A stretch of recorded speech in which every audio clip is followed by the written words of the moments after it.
Hello viewers, if you are new to the channel, please hit the like and subscribe button and share it with your friends.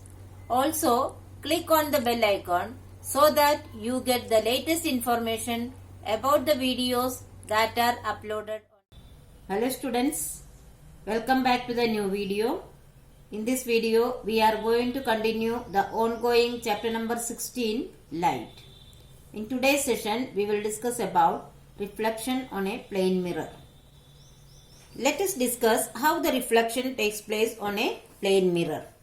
Suppose we place a small object in front of a plane mirror. Rays of light falling on the object is reflected in different directions. When some of these rays fall on the plane mirror, they get reflected depending on the angle of incidence.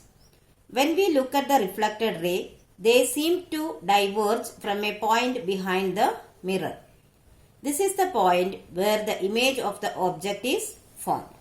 So, how does the reflection take place on a plane mirror? To understand that, we have to keep a small object in front of the mirror. So, the rays of light falling on these objects gets reflected into different directions depending on the angle of incidence.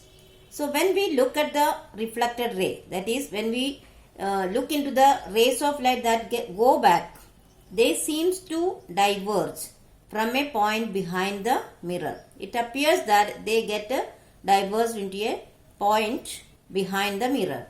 This is the point where the image of the object is formed. Like this, for every point on the object, there is an image point formed behind the mirror. All these points form the image of the object behind the mirror. So, it is not only for one point, for every point on the object, this type of image point is formed behind the mirror. So, all these points together form the image of the object behind the mirror.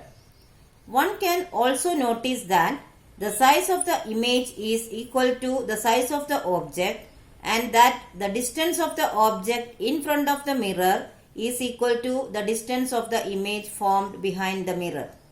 So, what are the characteristics of the image formed? It is equal to the size of the object. And also, what about the distance? The distance of the object in front of the mirror and behind the mirror both are equal. This is the arrangement for the reflection on a plane mirror. Lateral inversion. Consider a man standing in front of a plane mirror. You will notice that if he pretends to shake his right hand in the front of the mirror, then its image in the mirror appears as if he is shaking his left hand. This left-right inversion of the object is known as lateral inversion. So, lateral inversion is one of the characteristics of the image formed by a plane mirror. Here what happens? The right side of the image appears to be the left side of the object. This left-right inversion of the object is known as lateral inversion.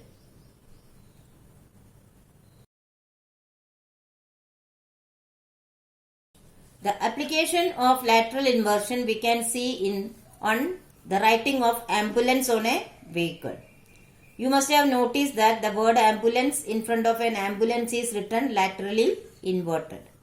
This is done so that the driver of the vehicle in front of the ambulance can easily read the correct word on his rear view mirror and give way to the ambulance. You know that ambulance is an emergency vehicle. It's need to get the way immediately.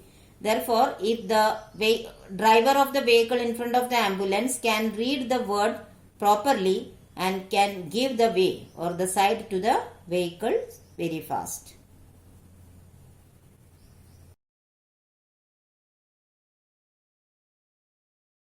The image formed in front of a plane mirror has the following characteristics.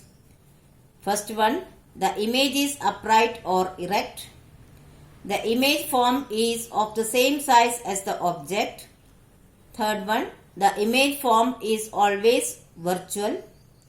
Fourth one, the distance of the object in front of the mirror is equal to the distance of the image formed in the mirror.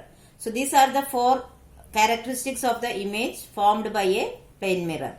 It is always upright or erect, it is virtual, and it is laterally inverted, and also the distance of the object and the image from the mirror is always equal. So students, I hope you have understood the topic very well. But still, if you have any doubt, you can write in the comment section. I will surely try to solve it as early as possible. Here are some review questions. Please solve it in your notebook. Thank you.